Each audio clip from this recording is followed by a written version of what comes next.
नमस्कार दोस्तों, स्वागत है आपका हमारे चैनल में। और जो मित्र पहली बार आए हैं उनसे रिक्वेस्ट है बेल आइकन दबाएं, सब्सक्राइब करें हमारे चैनल को, सो दैट ज्योतिष के माध्यम से आप अपने जीवन को और सरल, सहज, सुखी, संपन्न बना पाए। हाँ दोस्तों, हम बात कर रहे हैं पौराणिक कथाओं की, ग्रहों की अभी अपनी सीरीज में।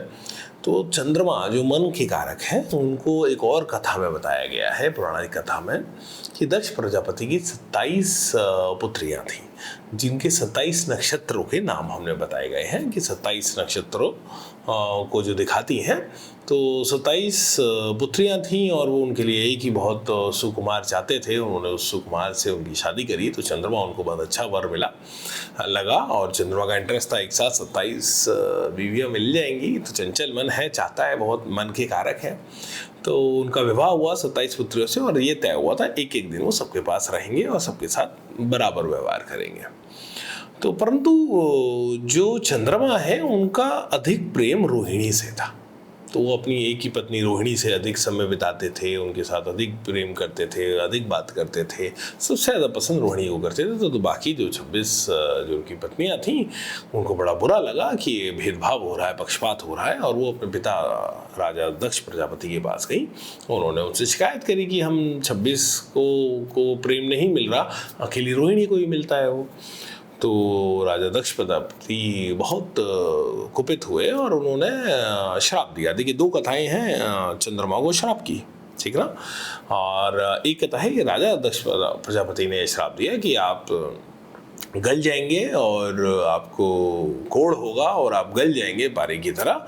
इस कथा के बाद उनको बहुत पीड़ा होती है चंद्रमा को और फिर वापस वही कथा आती है। गुजरात के सोमनाथ मंदिर के पास चंद्रमा ने बहुत तपस्या करी भगवान शिव की और भगवान शिव से वरदान मांगा कि मेरे इस कोढ़ का निवारण कीजिए। सो भगवान शिव ने उनको आशीर्वाद दिया कि भाई मैं तुम्हें अपने मस्तक पे भी रखूँगा और तुम्हारे को मैं वरदान देता हूँ कि तुम एक दिन पूरे ज़रूर होगे, ठीक है।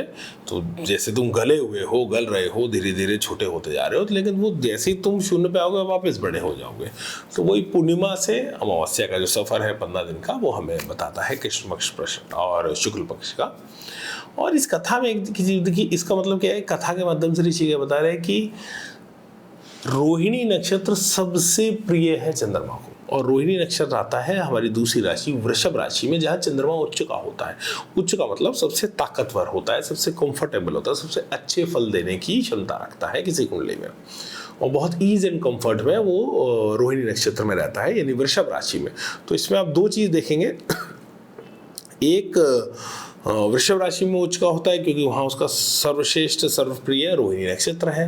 दूसरी आपको जो शुक्र चंद्रमा वाली जो कथा थी, जब वो बृहस्पति की पत्नी तारा को लेके जाते हैं तो भी वो शुक्र आचार्य ही के ही शरण मिलती है उनको। तो वृषभ राशि से उनका विशेष प्रेम है और उन्होंने काफ़ी अच्छा समय बताया। तो अलग अलग कहानियों से और कुछ कहानियाँ मैच करती हैं। एक जगह उनको बृहस्पति देव ने श्राप दिया है और उनको गिल्ट हो गया है, गिलानी हो गई है, तो वो गल रहे हैं।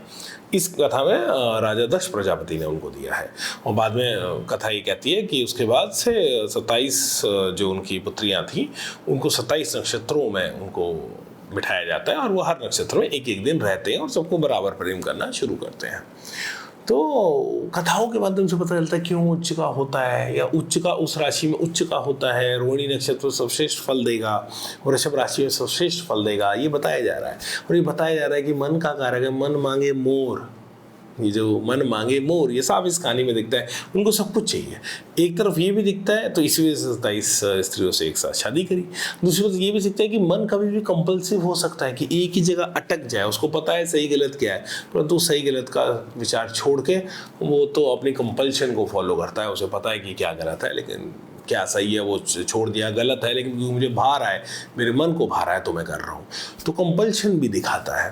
तो दोस्तों, चंद्रमा की इस कथा में हमें ये मिलता है कि यदि मन पे वो नियंत्रण ना रखा जाए, यदि मन का और बुद्धि का सही सामंजस्य ना हो, अब आप एक पॉइंट पे कंपल्सिव हो गए तो भी पीड़ा है, बहुत ज़्यादा मांगेंगे तो भी पीड़ा है।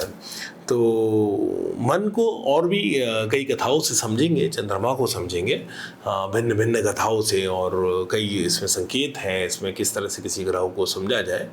तो दोस्तों बने रहिए हमारे साथ, लगे रहिए और शेयर कीजिए इस वीडियो को, सब्सक्राइब कीजिए हमें, और ऐसे इस तरह की और वीडियोज़ आपके लिए लेके आते रहेंगे। इस श्रृंखला में भी और बताएंगे ग्रहों की कहानियाँ। तो जुड़े रहें, बने रहें हमारे साथ, और ज्योतिष के माध्यम से अपने जीवन को सरल, सहज और सुखी बनाते रहें। और एक और इससे सीख मिलती है अंत से पहले कि भगवान शिव की साधना से मन पे वश किया जा सकता है, तो साधना चाहिए। और भगवान शिव की साधना का मतलब है beyond desire, beyond attachment and detachment. Shiva जो है उनको सर्व स्वीकार है, वो किसी चीज़ की आवश्यकता नहीं। तो उस सर्व स्वीकार की स्थिति में कैसे जाया जाए, उस वैराग्य की स्थिति में कैसे जाया जाए, वो साधना है भगवान शिव की साधना। और किस तरह अपने मन पे काबू करें, इसका आप लोग भी दोस्तों ख्याल रखिए, बने रहें हमारे साथ। दोबारा मिलते हैं, आपका जीवन शुभ हो। धन्यवाद।